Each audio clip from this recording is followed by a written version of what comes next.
Okay, people. So today I am joined by actor, director, producer, CEO, singer, I believe, right? Author, Anabelle D Munro. Anabelle, thank you for stopping by. Really appreciate that. Absolutely. Thanks for having me. I feel excited speaking with you, Kevin, today. No way. Like Yara had so many nice things to say about you when we originally talked about Demise. And then, I've spoke to Carlo the other day Right. about, playing Caleb and everything. So yeah, no, it's great to be able to talk to you and get that like producer insight into what it took to bring this all to life.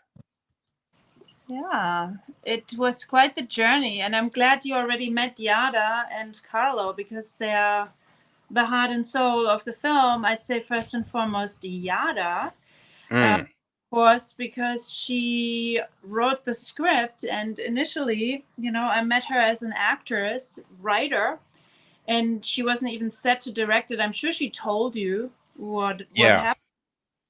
So that was a very exciting process to help a fellow artist, because when you write a story, you already have half a director's brain anyways, because you envision the film and the drama and how you want the scenes to roll out. And yeah, that was exciting, empowering Yada in that step, because we were looking for an equipped director to work with her.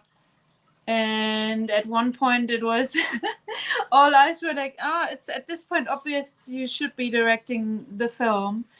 And in the beginning, we were wondering to maybe co-direct with somebody else, mm, but it was even clearer that this is something that came from her, and she is the best, most suitable person to do it. And it was phenomenal to watch how ready she was to direct. She was so professional, and I've worked with quite a few people to make that assessment and, to encourage her, yeah, give it back. She did not cut corners. I've never seen anybody actually without a feature film under their belt, or a few, to be so focused on getting exactly what she envisioned. A lot of people cut corners because they think they have to work with a budget they have, or there's, struggle, and then they crumble. mm, But mm, no matter what came her way, and that also came to tough decision making, right? Because if you make a feature film and you're very invested in it, sometimes people are involved that are not a match to your film. yeah, And that's tough, to be the one having to make that call and, change the course when it comes to who is doing what at the team. And she did all that on such a pro level, like born for it, is what I would say. And also the look, going for this mainstream look for a first independent feature film, didn't even plan to direct it, and then achieved this look. She was, yeah, very talented lady, very driven, confident. Yeah, it's a gift. She has a gift. yeah. I mean, just when you watch the film, right, without knowing anything coming in, you would think it's from a seasoned director. So I think that's the a big thing about this, right? You watch it, it looks like it is seasoned, and it's impressive. But yeah, so you notice watching the film, right, that it's so well produced. It feels like it's from a seasoned director. And then speaking with Yara, there is that clear understanding, you know what I mean, that she understood what knowledge she had, the skill set she had, and she wasn't afraid to ask questions, wasn't afraid to ask for help, but still had her vision clear in her mind, Yeah. right? So didn't want to oh gosh, what's the word? Like scrimp on the quality or the vision, Yeah. right? It was just like, I'm going to find a way to get this done. And I think that's always interesting because you speak to some people and they're kind of like, oh, they're happy to hand over responsibility, right? They're afraid to challenge themselves. So when you talk to people that are like, this is my vision, this is what I've always wanted to do, and actually do it. Yeah, that's really impressive. Yeah. It's a gift. Mm. Yeah, no, for sure. But what was it? Because you've been producing for a while, right? You've acted, produced, you've got your own production company, you are entrenched, you are a foundation of this thing, right? So when you say, what I mean, like after working with Yara for a while, it became apparent that she should direct it, right? Yeah. And at first you were looking for a co-director. So what was it that spoke to you, that let you have that kind of inkling that I think she can do this on her own? Like upon meeting her, she just conducted herself extremely professional. I don't know if she ever shared who the one of the executive producers on the project was, who is a top Hollywood person as well, which is Stephen Lowe.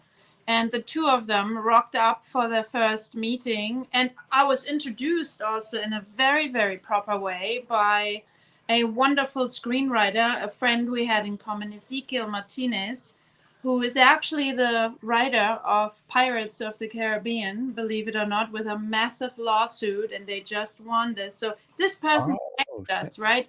It's mm, they always say it's all in the beginning, just like in the script. And our beginning was already so professional and wonderful, an introduction by a trusted, seasoned industry professional, mm, like raving about both parties. You guys have to meet. She wants to make her film, and I think it'd be perfect. You two have like a similar energy. And so it was pretty much from the first meeting onward. However, her the original idea was that she's playing the lead part, I believe, the role Fabiola and so the twin sisters, yeah. that would play those, written for her, right, coming out of her with a Latin background, Fiona. And so in a way, that was kind of the sacrifice that was a little bit in the way. It was not the first idea that she would direct it, Mm, because obviously, it would have been amazing if she would have acted these roles as well. But then looking into who is going to present the film in the way she wants, getting the wrong people on board, saying she has to at least co-direct. And then she was like, if I put my directing name on there, it has to be, I don't want to do half. I don't want to, be for the first time behind the camera and then in front of the camera for such a difficult role. I yeah. rather sacrifice the vanity bit, right? Because like the acting part, it's tempting to say, yeah, I want to be the star of the movie. So I saw that always as a super professional sacrifice of hers, to say I step behind the camera, even though that's my big dream, to be in front. But my baby, the movie, needs a good mom to Mm, see through that it turns out the way that these roles can shine. And yeah, it was, the right move. Even though she would have been wonderful in the leads as well, no doubt. I saw her sending me scenes when she was writing the script. When it was still said that she was playing it, she recorded herself acting out, to hear the dialogue. yeah. Would have been wonderful too. But another time, another film. And maybe Yeah, both. exactly. I found that very responsible, because many people bite off too much Mm, that they can digest or even chew. And she was, nope. yeah. I think that's the thing, right? A lot of people claim they want something, but just haven't done any work to prepare themselves for that thing, Yeah. right? And they're not willing to make any of the sacrifices or commitments to have it come to fruition. So yeah, when you've got that choice, right? Do I co-direct? Do I star in it still? Like what responsibility do I take in this? Yeah. I think it speaks volumes, Yeah. right? And it must give you confidence, you know, being a partner of someone to go, okay, they're willing to do this. That means they're serious. We can Yeah. make this work. Which I knew from the get-go, as I shared with you. I've met so many memers and schemers in the last 25 years in the film industry, in Germany, in England. You know, I used to live in England, and then in New York, and now in Los Angeles. And I think one big payoff with all the fraud, abuse, and whatever con artistry is that you get a really good feel for a person pretty soon, pretty early on. And so with her, it was pretty clear. You talk to her. I mean, this is an open book. There's nothing to hide, straight like an arrow. And I like it. And not always the most flowery, but in film, if you have to be really focused, you cannot always tiptoe around the personalities. You have to be very focused. And some people can take it, some don't. And the ones that don't, they just have to go someplace else sometimes. Well, I think, yeah. And, you know, I always prefer that in people, right? That who are straight, right? Don't tiptoe around it. Don't be afraid to say you disagree with something I'm talking about, right? Or that maybe the proposal I put up, there might be a better way. Because there might be a better way. I might be wrong, right? You don't know everything. And what I used to tell, like, my, you know, when working in management in comms, because that's the day job, right? Like I tell my team, never be afraid to question things, because even if what you're saying isn't right, it can still spark a conversation that leads us somewhere better. Right. You know what I mean? And I think that's the big thing. So you want people who are forthright, right? Yeah. Because you can trust those people as well, right? Someone that smiles in your face and then talks shit behind you, you don't want that, Exactly. you know? You want somebody who is forthright, and you want also somebody who doesn't get triggered. A lot of people these days, you know, they respond from fear, anxiety, whatever. And that's just like, you know, where it's the level of professionalism, as you may know, in the independent film scene. We didn't even have, like, you know, for sexual harassment, like a HR department. That stuff didn't exist until Harvey Weinstein, and it's still not there. So we have the same with the mental health stuff in film. It's just so, in indie film, you're so dependent, and artists are especially sensitive, right? They all, boom, it's hit or miss. Some might be triggered, and then it's this emotional thing that can destroy a whole production. You know, like I've worked on films where throughout the filming, like the lead actress went crazy, quite frankly. And then you saw it in the film, and it never succeeded because it affects the fabric of the story that you want to tell, that there's behind the scenes. Sometimes you get away with it, you know, if there's more money. But if you're very tight and you have to operate from a, you know, labor of love, it will always show. And there's some negative coloring in there. And I think it translates if an actor and like if the artists that are collaborating have a free and positive and professional, you know, thing that they're doing, it like bubbles and there's magic. And if it's fighty and negative and ego based, where there's hurt feelings and upset, not happening. And that film, you know, through weeding through the process, getting the right people who are fully committed, who can find solutions instead of whining about what's not working. She got a very good team together. Together, we put a beautiful team together. And some people also had to, like, left in the process, but it was a good thing.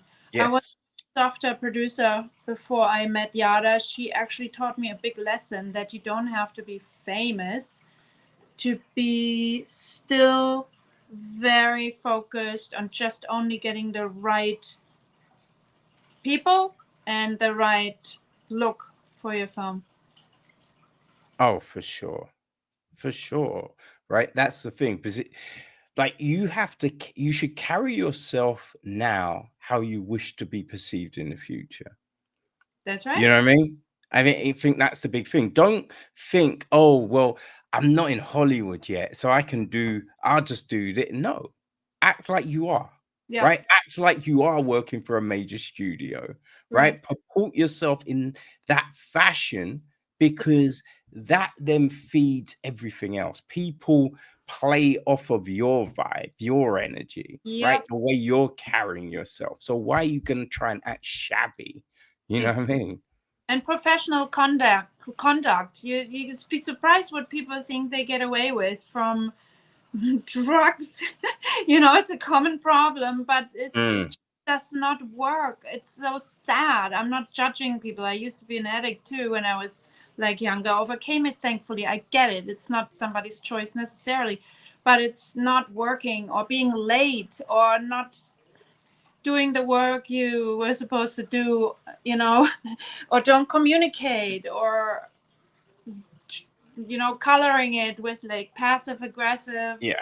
It's an unprofessional work environment, and you can insist on that and provide that even if it's an independent film, and it will show. It will show. Yeah. Like a few of my friends make films, and man, what they've been able to do is incredible, right? And you look at their work, and sometimes you compare it to other indie filmmakers who might be getting into all of these places, right? Getting backed by organizations, getting bigger budgets. And you're just like, I mean, they got a lot of money, but that does not look great. Like, what happened here?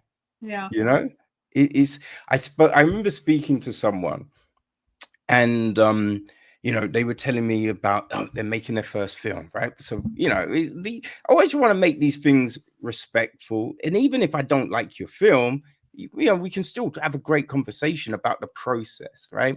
But they were telling me how it took them a weekend to write the script. And so I'm thinking, okay, so that was the first draft, right? So then what was the rest of the process? How long did it take you to then polish that and that? And they're like, that was it. Yeah. And it showed in the film. Yeah. Right? It showed in the film. And then I watched another. So I got sent this other film a year or so later. And I watched it and I'm thinking, this film is terrible. And I looked at who's behind it and I was like, oh, they still haven't learned. Shame. Yep. But yeah, I think you get found out quickly. Yep. And you get away with it as well, because even for those films, there's an audience that are for sure mysteriously strange. I mean, it's a great sense actually to break off into my current directorial work, because I'm doing vertical TV shows, right, that are very mysterious when it comes to script quality and all of that. That's quite the process, coming from this like snobby artsy background to figuring out a way to be able to direct verticals. Are they a thing in England, vertical TV? Has that caught up yet? No, not really. I think a few years ago, I think it was LG. They brought out, I remember seeing a TV that you can look at horizontally, but then you can turn it so it's then vertical. But I haven't seen any more of those. Okay, just a little message from America, because I'm doing these at the moment, and that's, I think, makes it interesting for the for the European, because I try to like check in. Do you guys know about this? Hollywood, nobody that yeah not nobody but not many people are working. There's like really has been a crisis going on when it comes to making movies for a couple of years, fueled by the strikes and this and that. Yeah. Chronic unemployment, of the best people sitting around, like, oh, I don't know, there's no movies, that which we're not shooting movies, LA is too expensive. Cut a long story short, so in China, the concept of super soap operatic vertical TV series has caught up like a tsunami, Okay. probably 10, 15 years ago. It's the thing. In China, in particular, all people watch on the cell phone, right? And Mm.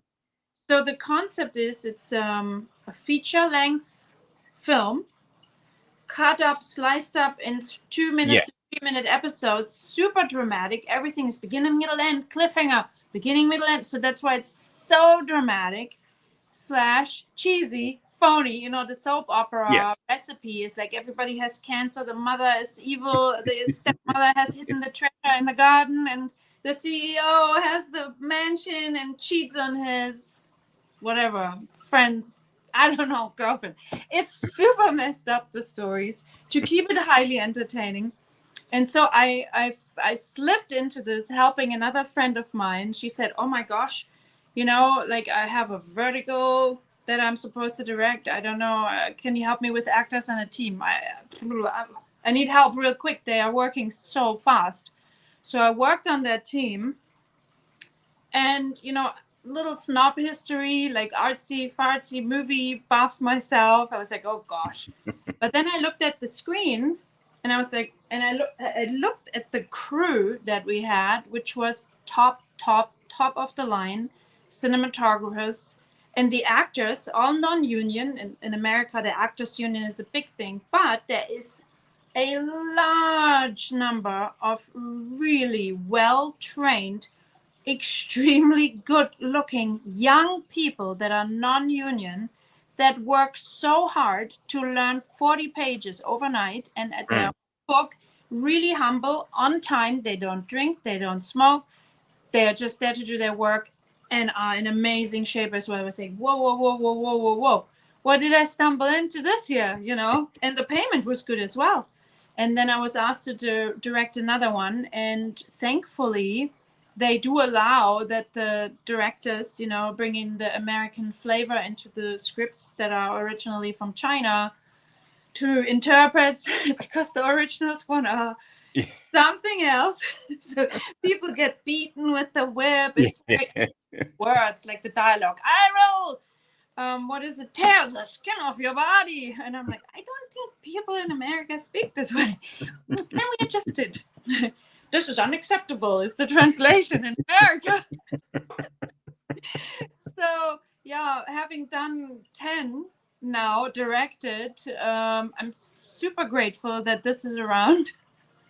And I think it will eventually come to England, because surprisingly, the market for this is so big. So many people watch it. The way you watch the content is on apps. All these many apps. The biggest market leader here in America is Real Short, and they're aiming for this super high-end look, and it's really tough working with them. Talk about Yada and her professional standards. Real Short, I was like, whoa, this is a studio level demands here, and I was impressed.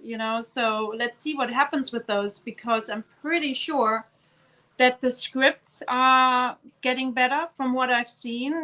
People are now looking, instead of just soap opera, they're looking into the feature films that were successful, like movie classics, and more people watch it at home on their phone. It's like that fast paced, low attention span, one episode after the next. There's something that appeals to that audience, and it's big. It's mainly women, and then the younger generations who want to have high energy, good Yeah. content. Well, I think just before lockdown, they tried to launch that Quibi, I think it was called. Yeah. And then lockdown hit and it all fell apart. Yeah. But I think their model wasn't great. They didn't have an option where you could like watch it on your TV. Mm-hmm. So it all, I think that's because they signed a load of people. They had a load of shows. Like there was that Kevin Hart one that then got Yeah. picked up by Tubi, I think it is, and Amazon. So they had a load of different projects, but yeah, they're just distribution model was a bit wrong. I think the European culture is so different. It will take actually, I believe, quite longer than we think for vertical TV to catch on, because people in Europe, they live much closer together. Yeah. And they have different values. They like going on their bicycles, right? They like this like life, health, life, work life balance, right? Particularly in London, we used to live there. I always laughed that the gym membership was included with the job. I was like, oh, in America it's so different. It's all geared, there's a lot of space everywhere, and people are homebodies more and more. And I think China, I don't know why China, small places, hiding, dreaming, not having, I don't know why it's so, there is something. Maybe it's not a fit for Europe. I don't know. There's too much better stuff to do than being on the phone. In Europe, there's still the awareness. Oh, that phone shouldn't be in your face all the time.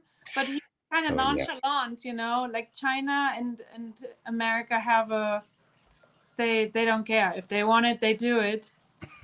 In Europe, you still have to do. This is not good. Yeah. That's not good. I think sometimes it's about escapism. Yeah. You know what I mean? And I think, China is like it can be a bit more restrictive in some places. Definitely. So people want that escapism. I mean, Yeah. that's why computer games do so well Yeah. over there, what I Yeah. mean? Because it's always that avenue to go somewhere else, explore something, what I mean? That extra freedom of going online and all of that kind of thing. So I think sometimes those stories and things like that, you can embrace them in Yeah. those kind of cultures. Yeah. And in Europe, we have the beautiful old cities. I'm from Germany.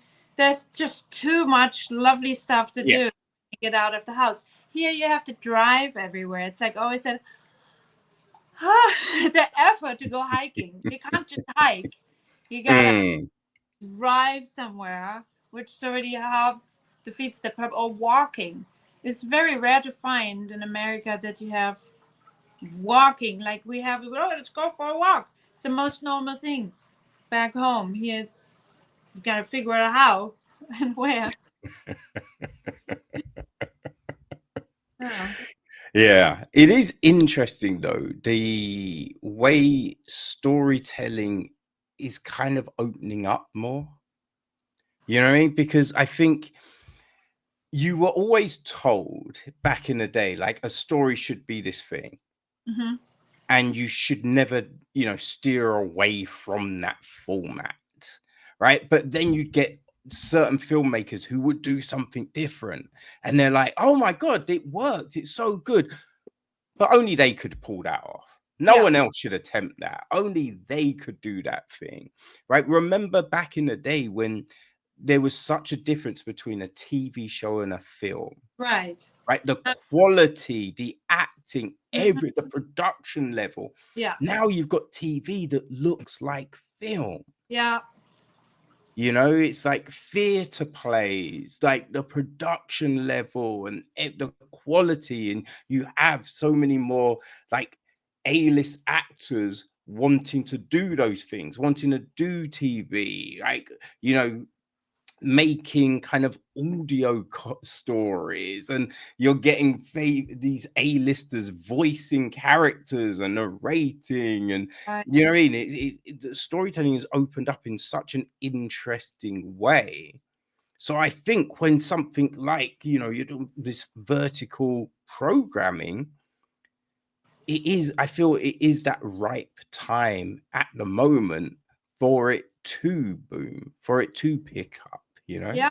I think, we get to the point where the pendulum has swung all the way over here because, with this low attention span, ADD, breeding, toxic dependency on our device, and a world built more and more and more to use it, right? And now no more difference between the movies in the theater and on television besides the experience in the room, going to a theater, having your popcorn and like the sound there and the large screen and the large, superhero story. There's a difference if you see it.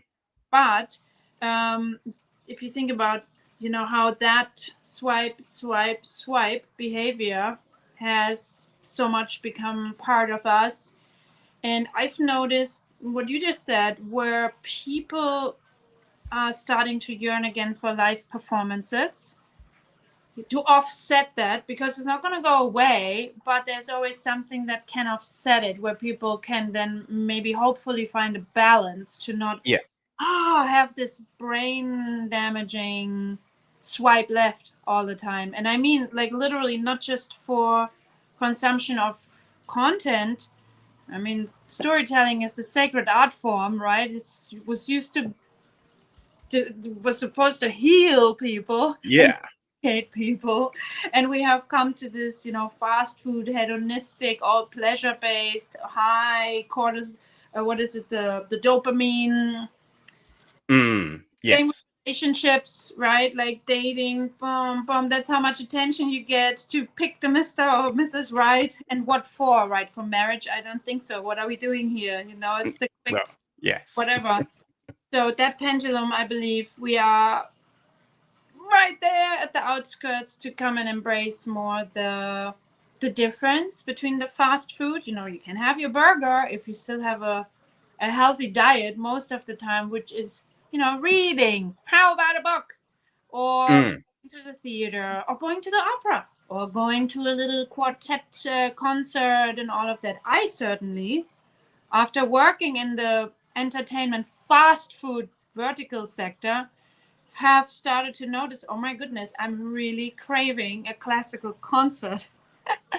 I want people, and I want to enjoy, like a slow energy thing that unfolds over the course of the night, where everybody's just quiet sitting there holding that out for an hour and a half. Not going on your phone checking, So I hope that will come back a lot more, and that the movies, that the movies, they will always be around. We've just been so around with the binging, Yeah, I think we need to be honest about what's happening, right? Because I saw something the other day with what's his name? Ted Sorensen, is that the Netflix CEO or former CEO? I know that. Yeah. He was saying that the movie going model is outdated, and everyone people would prefer to watch things online.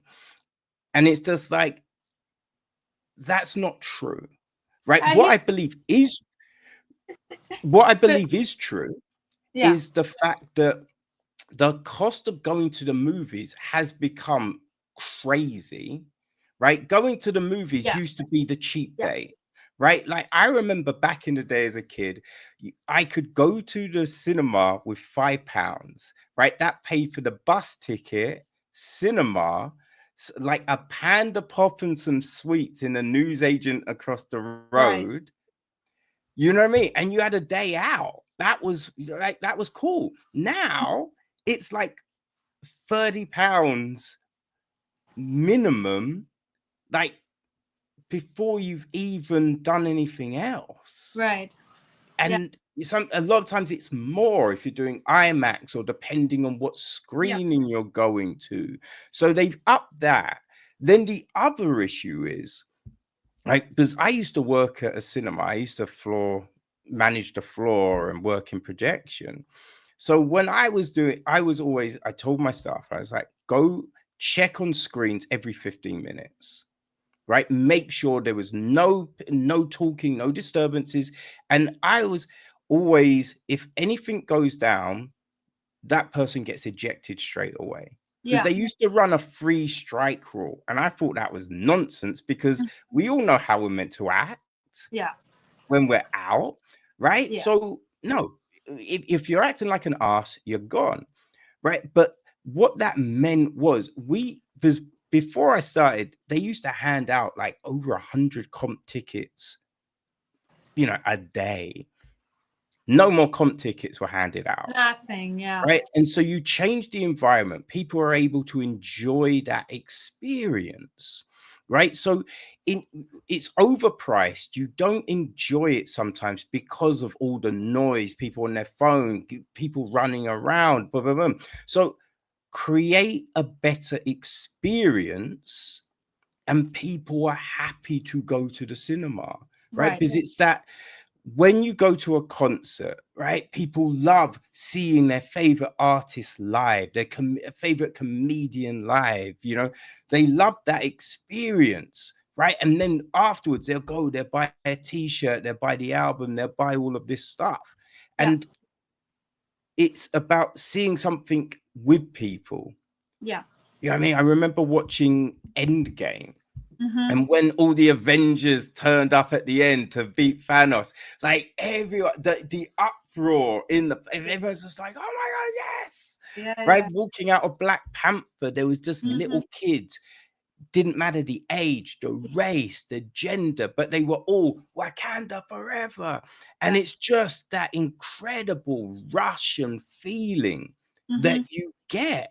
Like seeing Sinners the other day, a similar thing, right? It's the energy. So people want that live experience, right? They want that. But you can also give people the option to watch things online.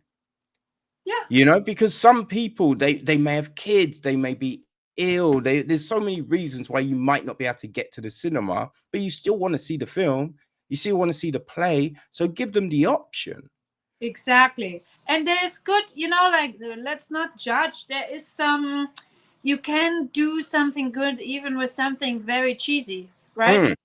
There are some rules, for example, and this is a beautiful transition, by the way, to tell you about my festival stuff that I'm doing, because it's all about purpose-driven content, entertainment that uplifts. I tell you about this in a little bit, because it's exactly what you said. This is all part of it.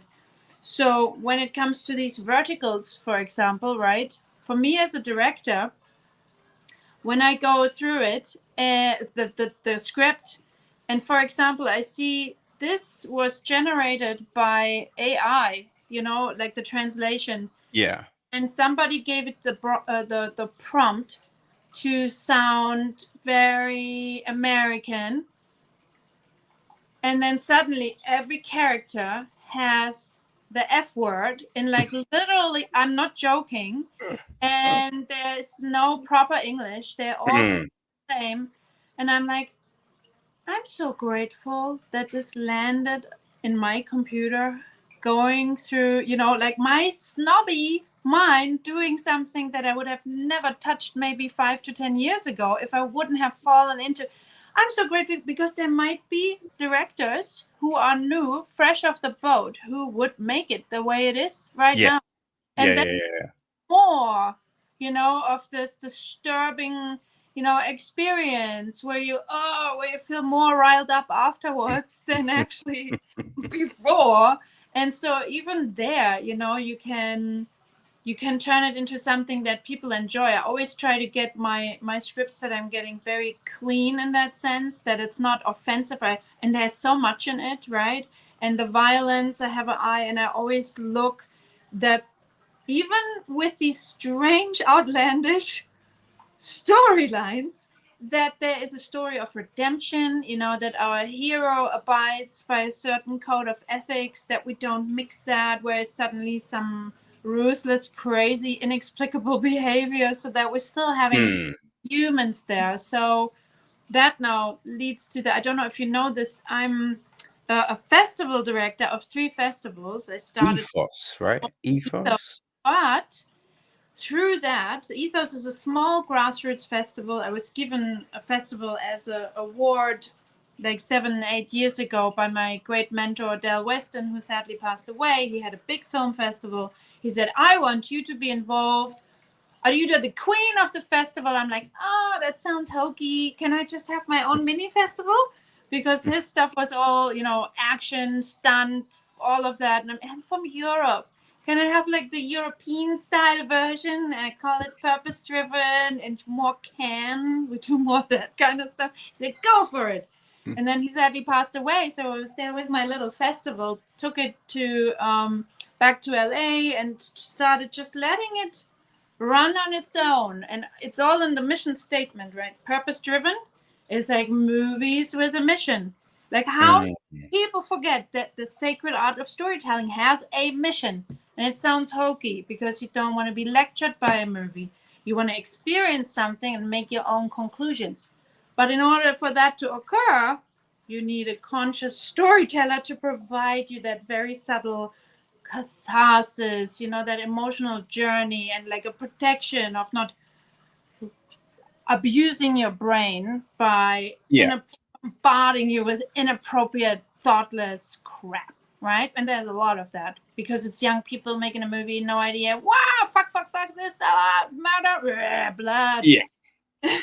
So, believe it or not, without any advertising, nothing, just with going from the heart, getting my like-minded buddies involved, asking them, they're like, yeah, that's a great concept.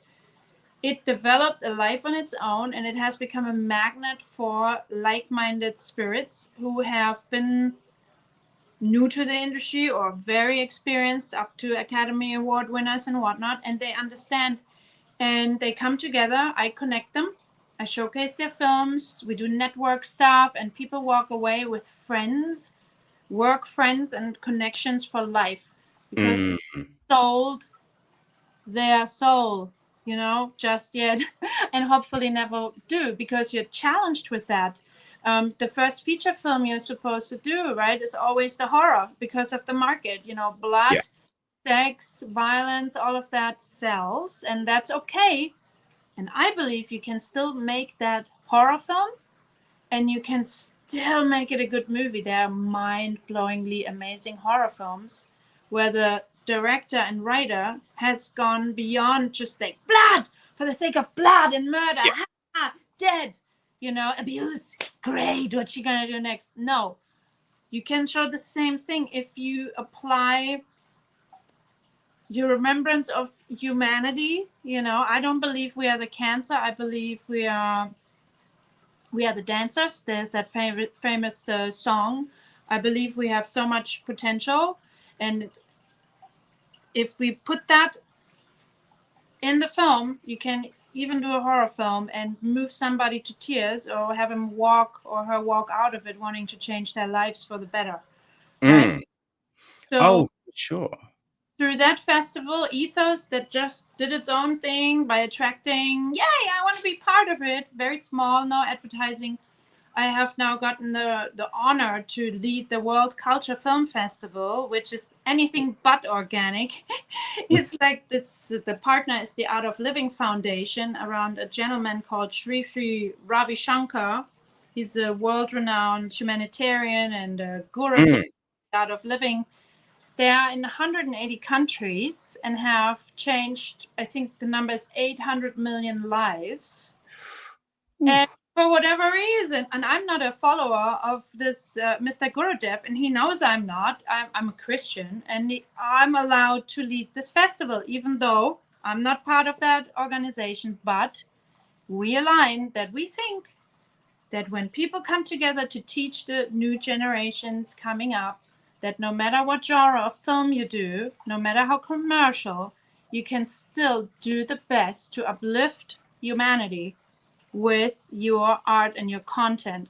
Storytelling, no matter how small or low budget or phony, a soap even can have a sacred message for somebody. If you're sitting there with a broken heart and need distraction, and it's not violating your brain with carelessness, but somebody cares about the characters. You can have take something away that makes you feel better afterwards. And so that's what that festival is about. And it's big.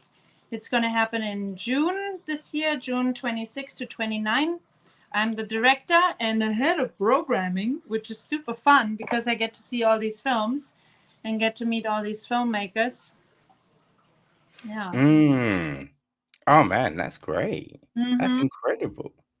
I've been Congratulations. there in London as well, The Art of Living. You should look it up. It's a big organization, and they are like the muscles, to make it happen. It's a gift being allowed to do that, and I think it's so wise that they chose a team. Our whole team but the executive director is part of The Art of Living. But it's a very mixed film professional group of people, and all we want is make the world a better place with the films and the stories. Well, I think, that's the thing, right? It's stories can do so much, and they don't have to be one thing, right? Because in so many stories, you can take something away from them. Yeah. But there's so many times you watch stuff and there's things that make no sense whatsoever, right? As you said, like blood for no reason, Yeah. right? Gore for no reason, Yeah. right?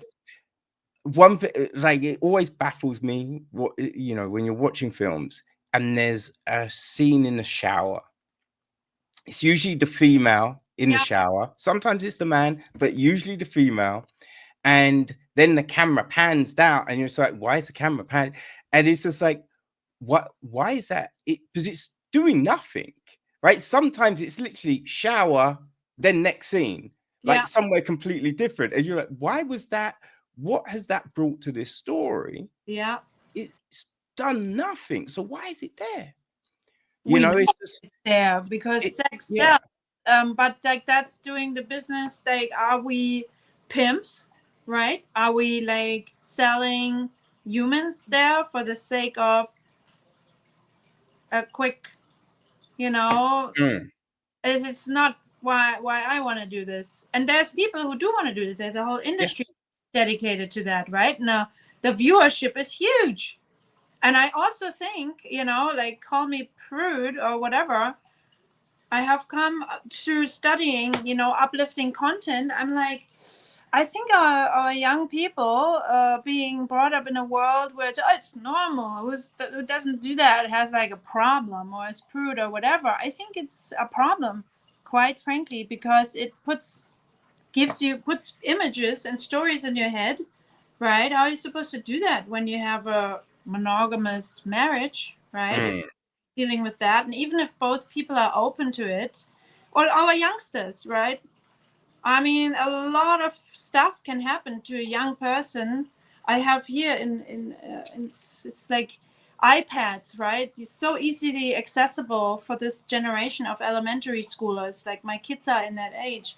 And it's an issue. There's a new thing in town called child-on-child sexual abuse. Yeah. And it's really, we live in the best community here, and it has been going around where little ones have stumbled on the iPad, right? Because mom was distracted, cuckoo, or whatever. But the kid has discovered it, and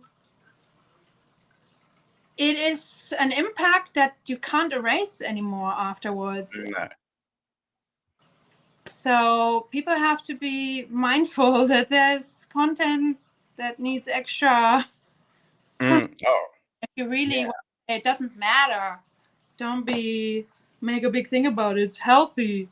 It's normal. Yeah, I mean, stories can still be good stories, but just have them make sense. Yeah. Right? Have the story make sense. Like I watched a film the other day, and there was a bit when these two people get dropped off in the middle of the ocean and they swim back to shore. And it's just like, yo, if you don't swim, you'll never make that swim.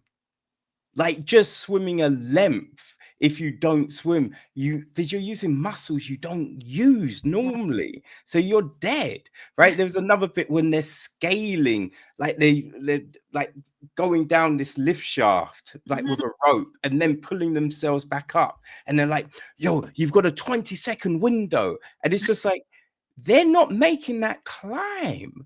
What are we? And all you needed, right? All you needed a bit in the film that showed them going, oh, to pull this off, we need to climb down the lift. So let's practice this. Have a little bit of them training, and then you'll believe that scene more. Right. But it's putting things in stories that make no sense. Right. Right. Right. At the end of the film, this guy who's meant to be a cop, it's kind of indicated that he's now working with the mafia, and you're like, why would he?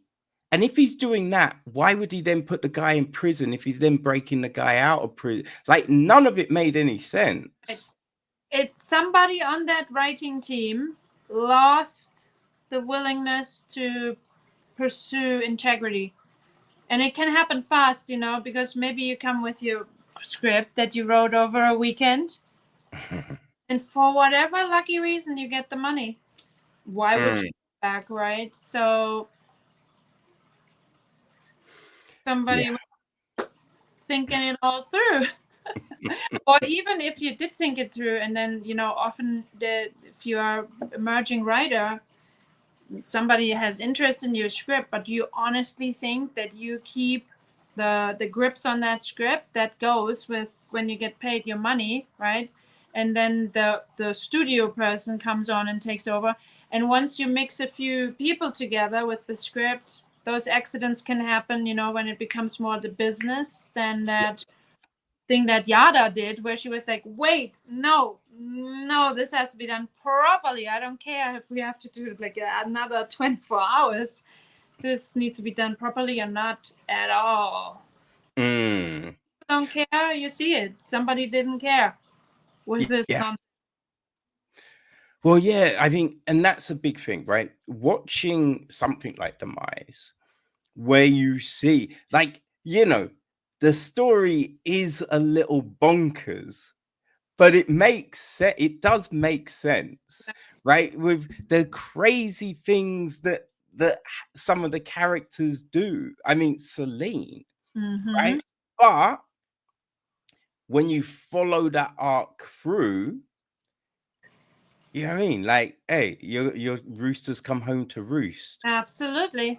That's the expression. Your roosters come home to roost. I feel that's the expression. I know. That's the German. That but that's again that professional loving attitude, really honoring the character, honoring the actors playing the characters, because you don't want them to look stupid, right? So you're sure that what they're working with abides by, you know, the rules of intelligence, and like doing your best to make this, you know, a human being that breathes and has a brain. Yeah. With because, as I say, you've got so much experience in the industry. Like, what aspect do you kind of feel are you gravitating to more at the moment? Let's say, because you know, you act, produce, direct. You know, what I mean, like, essentially, right? So it's just like, what is there anything that's speaking to you more right now? Definitely directing, 100%. And the beauty of it is I've never pursued directing, even though I love it. I've been doing it when I was 13. I started, and I always got discovered and asked to do it, right? But I thought pursuing acting is already so hard, right? And then producing, it's so hard. It's so disappointing. So it's a hustle and a half. Do I really need another one with the directing that I love and adore, you know, and always have amazing experiences with? So I said, I'm not going to do that. I don't know. If it's meant to be, it's meant to be. And then people come and ask me, and I'm like, I guess it's meant to be then. Thank you for not having me sweat over it and cry over it, because everything is a plus and Mm, plus, plus, plus. And I enjoy that hugely because it brings that I'm a producer is so good. When I have my first producer meetings, I'm saying, I'm one of you. I'm always thinking about overtime. I don't like to be slow on set. I don't have crazy ideas that I can't put into yeah. action. I don't have solutions for. I always think first and foremost like a producer. But then also as a first AD, like how the set is running, that everything's smooth on time. And then, of course, the storytelling part, my acting and writing background, working with actors, but also working with my crew. I just love every part of it. It's like the whole, it's like orchestrating a living and breathing thing. It's its own thing, every movie. And I feel very Yeah. honored that it's being put in my lap again and again. And I don't, I've lost a lot of my snobbery that I kept on mentioning. I was a total artsy fartsy as an actor as well. I have one piece of advice for anybody listening. When I was acting and breaking out, I got great opportunities, and I was very, very hoity-toity artiste. I read my own scripts, and it has to be really deep. And I turned down commercials. Would never have gone to a soap or series audition. I frowned upon that soapy, horrible stuff. Horrible stuff. And now I'm doing it even worse. And that was a big mistake. And I'm not a person of regret or mistakes, but I see from all the actors that I've met, and from how I'm doing the directing thing, being open and humble to be honored by an opportunity being given, no matter what it looks like, and doing your best will lead you to places that are beyond your understanding. And being closed because you think you're already up there in the Olymp before you are, just to preserve your integrity. That was my lingo. I think you can preserve your integrity in shapes and forms that will like tear on your ego a little bit. But once you let that go and think, hey, let me just have a look if I can do it in a way that I can live with it happily and put my love in it, put my knowledge in it, it's going to benefit someone. Yeah. Guess who's benefited it most was me. There was a learning curve to not be too hoity-toity and bitchy to a certain degree, like frowning down on colleagues or content, judgmental people in boxes, because I don't know where these people came from and how smart they are and how well read and if they know their Greek classics, Well, I think it's one of those weird things that you're not necessarily taught to embrace everything, right? A lot of times you're taught this is the best thing, this is the best way to do it, this is the best approach. Those other things, they're not great. You know what I mean? Like, you want to be on Broadway, you don't want to be off Broadway. Yeah. Who wants to do offer, like, this is where the prestige is at, right? Doing this, and you want to work for a big, film distributor. You don't want to do no one pays attention to indie. Yeah. Right. And you see that in some people, right? They believe this. I've seen actors who do not promote any of the indie work they're in. They'll only promote stuff that's a studio piece. Yeah. And it's not like they're making a whole heap of studio pieces, but for whatever reason, they will not promote indie stuff. And it's so bizarre. Yeah. It makes no sense. I understand. I used to be like them, and I don't want to throw everybody in the same kind of bucket. It's just like my personal experience that wouldn't have been arrogant, with the best intentions, to honor the craft is always actually fear-based, that your talent and your knowledge will not shine through. And I'm not saying you have to take everything, but I think you should always be grateful for something coming your way and not be judgmental, because you never know where it leads to. Because in these crews, for example, with the verticals, the levels of cinematographers there and the DPs, I got hired for a bunch of other very artsy stuff from those crews, because if you're a kind, professional, focused person doing your best, it will always shine through. So that just to look at everything at a case by case. It's good to have a strategy, and to have a vision. I want to be in that type of movie, and it's good to be selective as well. But you can do that in a not black and white way. Yes. I think it also shows your diversity, right? Your ability to adapt to situations and get the job done. Yeah. You know what I mean? So if you've only ever done one type of thing, like, you might be like, but could I bring them across to this? Because they've only ever done that. Right. But when you look and be like, oh, they've got their toe in everything. Yeah. It looks like I could bring them on board for sure. And there's something else, just like I said, a movie will attract the right people and spit out the ones that are wrong, which was, by the way, a line my mentor, Del Weston, taught me. And I was like, oh, it's so true. I think the industry itself knows more about you and your talents than you'll ever know. There is something, there's a perfectly shaped place for you right there. And you may walk past it. Some see it and walk straight into it, right? That's why I'm saying it's a case by case. But I would have never in a million years, back then when I was living in London, right, going to auditions for my first indie feature film, then starting to write scripts, that I would be living in Los Angeles, having my production company, leading 3 international film festivals, doing vertical TV shows, directing, but also artsy directing, without looking for it.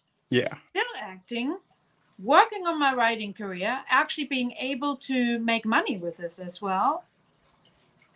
Interesting. Would have not been my thought. I would have thought, acting would be great, to be at a certain level, be able to have a family, but to do so much more than I thought, it never would have occurred to me. Or the producing became a necessity, because I make these nice indie movies in London, and I was like, why are they nowhere? We went to one festival, now you're out of money? What? I'm going to go to Cannes Film Festival. I'm going to look how these festivals work. And then I noticed, oh, it's actually a people business. It's about professionals showing up at the places, making contacts, helping others, rather than asking, please help me. Oh, sorry. No worries. Yeah, I think it's, looking, okay, how can I further this, right? Yeah. Rather than, well, I'm waiting for someone to come and do everything. Yeah. Yeah, I think that's the big thing. And it's clear that's what you have done, which is very impressive. Like, are there any particular things that you kind of look for when you're producing? I don't produce that much anymore. I only do it as a very special friendship favor.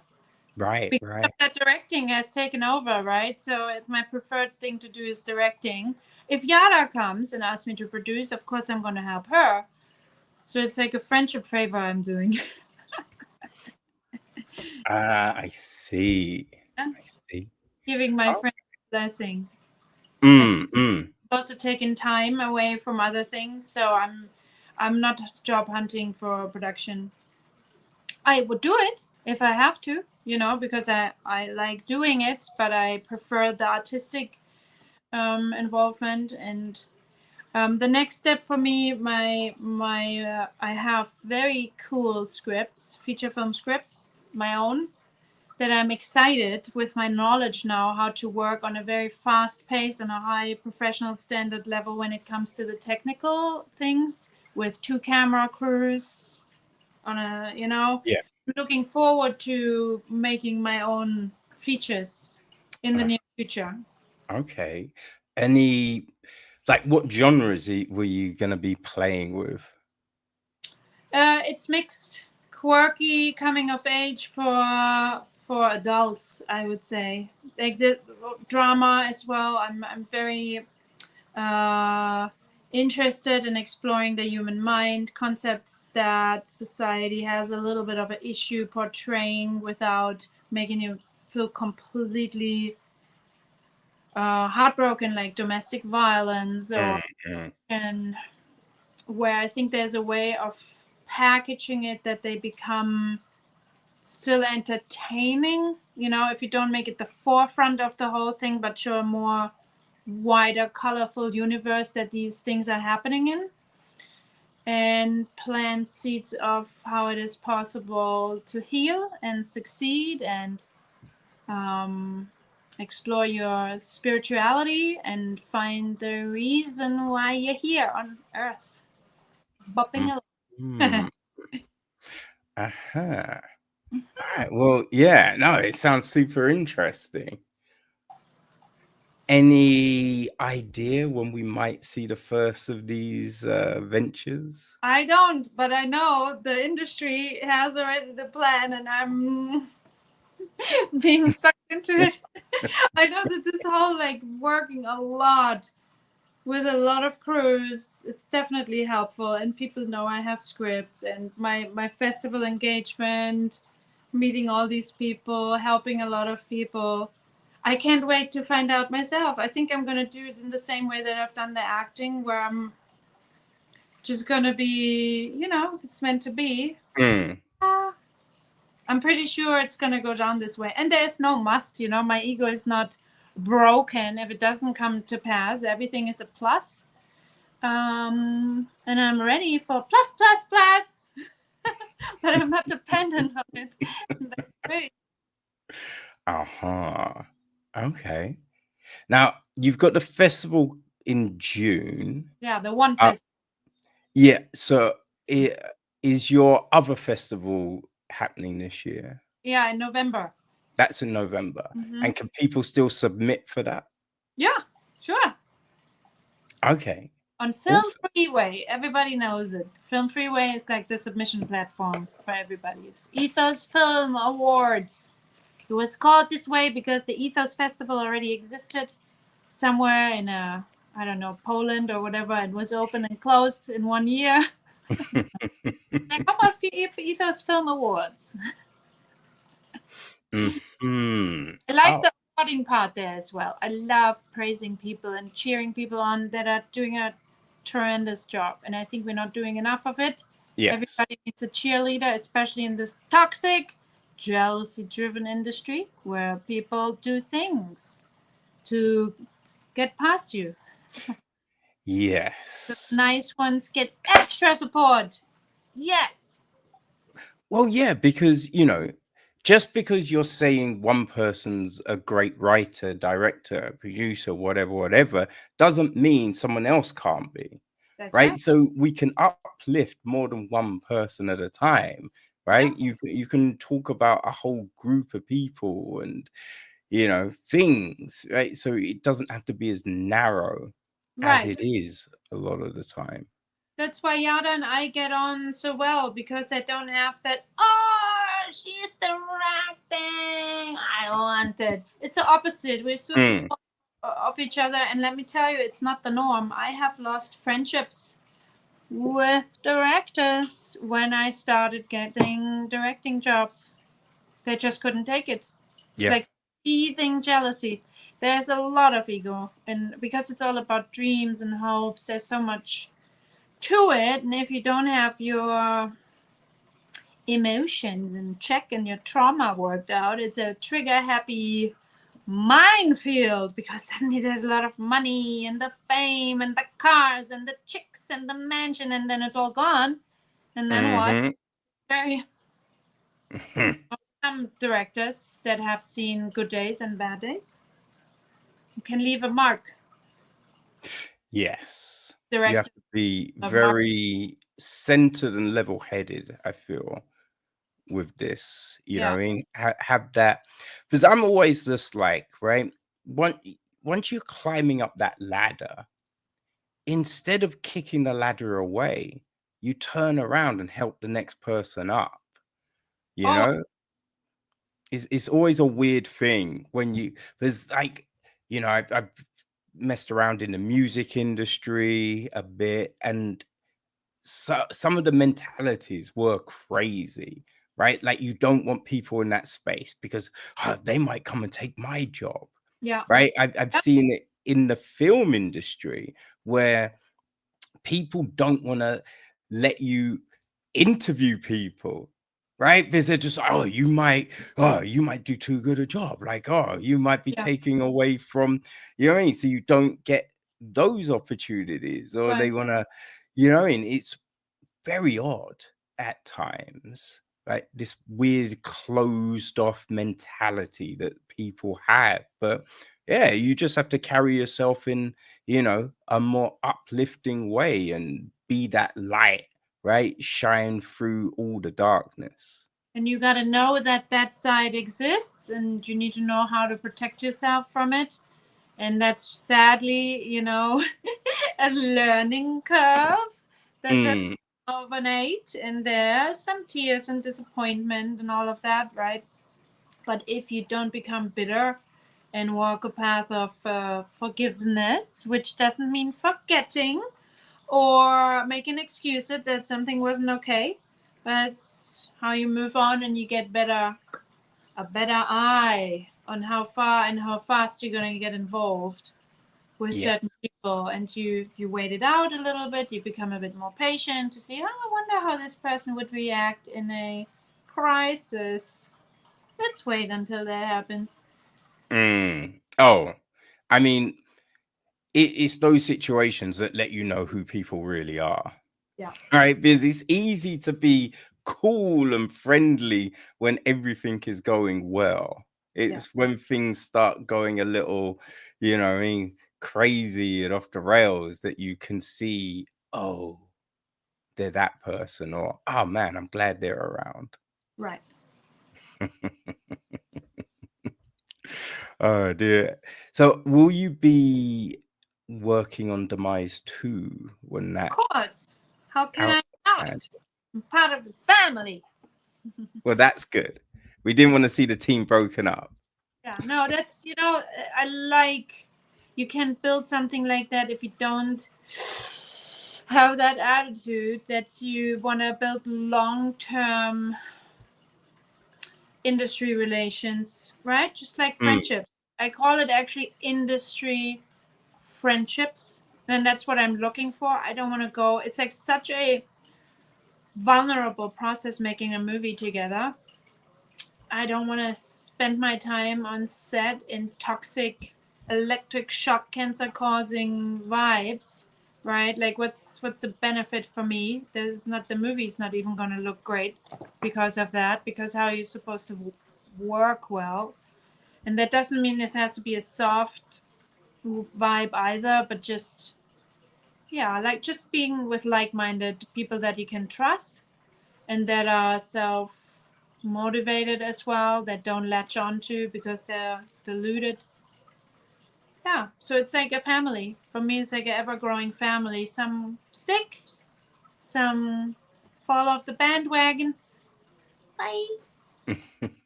But it's getting bigger for sure. It's only getting bigger. And Yara and the whole team, she pulled it off. Together, we pulled it off to have a solid team. mm. Yeah, I mean, I think it shows in the finished product. Yeah, It definitely bleeds through in the conversations. Speaking to Yara, speaking to Carlo, speaking to yeah, yourself.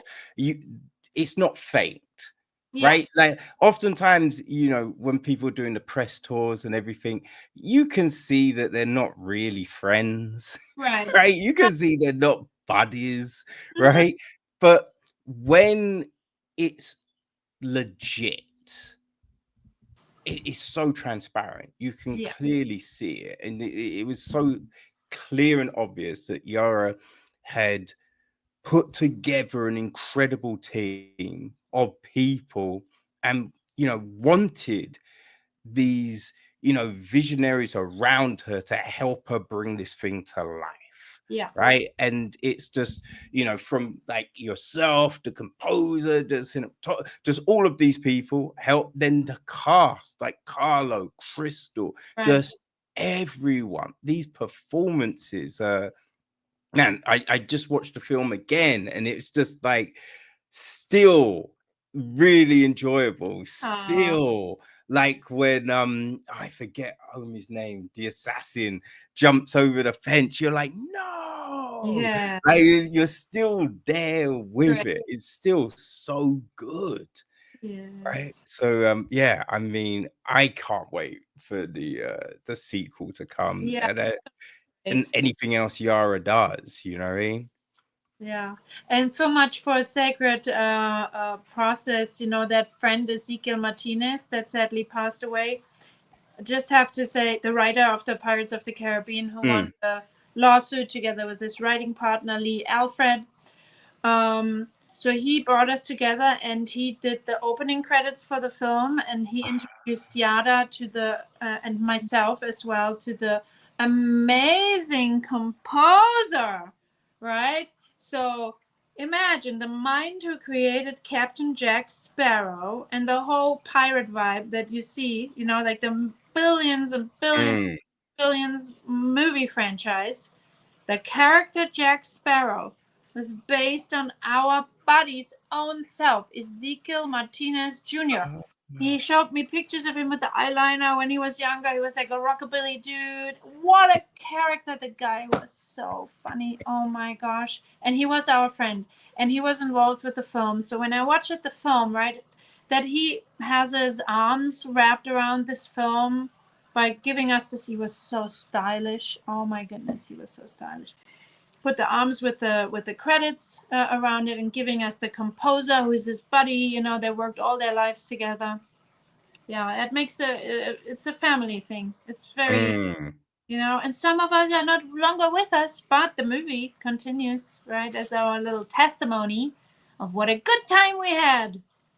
Yeah, and I think also it's that their legacy is the fact that they were able to bring these like-minded people together, that they're able to foster something that you don't always get. Right. He was so happy that it all came together. He's very proud. Yeah, I knew it. You should meet. And there's the movie. Ta-da! That's tremendous. That People really look is. him up, Ezekiel Martinez Jr. I'll always shout out his name because he never got to enjoy the glory of his lawsuit finally winning after. Yeah, that's a shame. That's always it is weird when people try and take credit for stuff they didn't do. It's It's from such an Hollywood. insane thing. Yeah, unfortunately. Yeah. Anyways, that was a good talk. Now I have to have a It meeting with my World Culture Film Festival gang. That's the group today. We're doing ticketing. Let's get started. Okay. Well, I really appreciate your time, Anabelle. Let people know how they can keep track of everything you're doing, your festivals, just all of that jazz. I don't even know myself. What shall I say? I'm on Instagram, but there's not really anything happening there because I'm too busy, and I don't think I should have somebody, what is it, running it for me. I'm not there yet. There's a film freeway for Ethos Film Festival. Okay. Awards. I'm also doing another one, Authentic Global TV Film Festival. Also, I don't know. I don't know how you keep up. It's hard to keep up with me because I choose myself. And that's not bragging. That's more kind of like a desperate cry for help. Help! Help! Somebody come! I need an assistant or two. Instagram, I guess. Facebook. Oh my gosh, I said it. Now I sound like I'm 100. Find me on Facebook. I will not respond. It's very bad. And if I know what to do, I probably apply to be a clown. Fucking birthdays. Just coming weirding out the children. I don't foresee this to be successful. My own kids always say, "Mommy, you're so cringe. Please be quiet." Ask Kevin where to find me. Well, I will hunt around and I'll put all the links on the website so people, you will know how to submit your films, how you'll be able to engage with the festivals, how you're able to follow everything Anabelle is doing. You might want to hire her for your next project, right? So yeah, all of that info will be there. Demise is now out in the UK. So all of those cats across the pond have been enjoying it. Now you can enjoy it on this side of things. So make sure you go check out Demise because it is phenomenal. Oh. Anabelle, thank you so much. Thank you so much too. That was a pleasure. Thank you. Enjoy the rest of your day, okay? You too. Bye.